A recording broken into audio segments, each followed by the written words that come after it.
on the gas tax, and I know it's a proposal, but if the wholesaler is taxed and not the consumer, it's still going to get passed on to the consumer, right, at some point. I mean, right away, actually. If they're paying more, then we're going to pay more somehow. Well, it's always hard to tell in the market, but the idea here is much of it might, but the real concept is this is to be largely revenue neutral, but to deal with a buying power problem over the long term, to move it away from the retail side to the wholesale side. But it'll still be on the retailers eventually, or immediately. Really. Again, that's up to the wholesalers.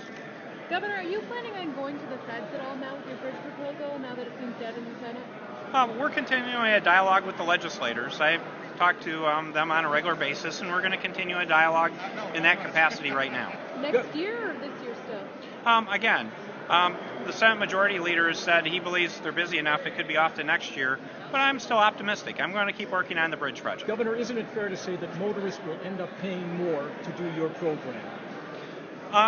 To do the program I actually proposed, no. It's more a question on dealing with the $1 billion to $1.4 billion issue that I believe we need to address, Tim. So if that was to go forward, there could be some additional cost in that. But again, it's to make sure it's a good investment in our roads. But that longer term, it could actually save us money. But how much will the motorists end up paying, do you think, at first blush? Well, that's why I tried to create a for example without a legislative proposal. And the for example was to say $10 per month per the average passenger vehicle would generate about $1 billion of additional revenue that would help keep our roads from going down to 35% good to fair and keep them as high as the low 80s, which would be a huge improvement and could save us dollars long term.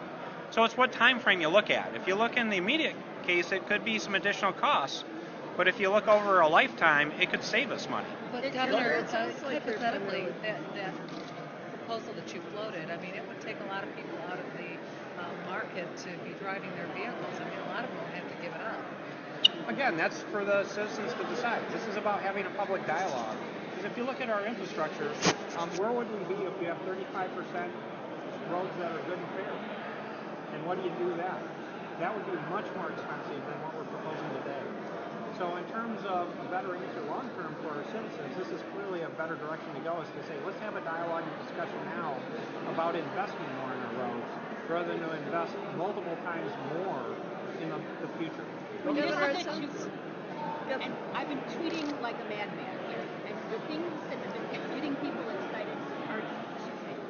Number one, we would consider paying more for vehicle registration fees if you and everyone in Lansing can promise us that this money really will go to roads and not get schmutzed into the general fund or moved around somewhere. They have a lot of trust issues with, yeah, we're going to tax you, promise you're going to do what you're going to say. How do you answer that? Yeah, this would be clearly for transportation use, and that's what it would be identified for, because it's really a user fee. The registration fees would be all designated for transportation, and it wouldn't be just the old way of doing things. That's why I tried to emphasize, as a large part of this message, a number of best practice things to say, I'm looking out for your dollars here, and I want to show you real value for money, not simply spending dollars. And a great illustration was the carbon fiber illustration to say, there is possibilities now to build bridges that aren't going to fall apart in 10 years by using new technology, but we need to invest in that technology. Governor Snyder,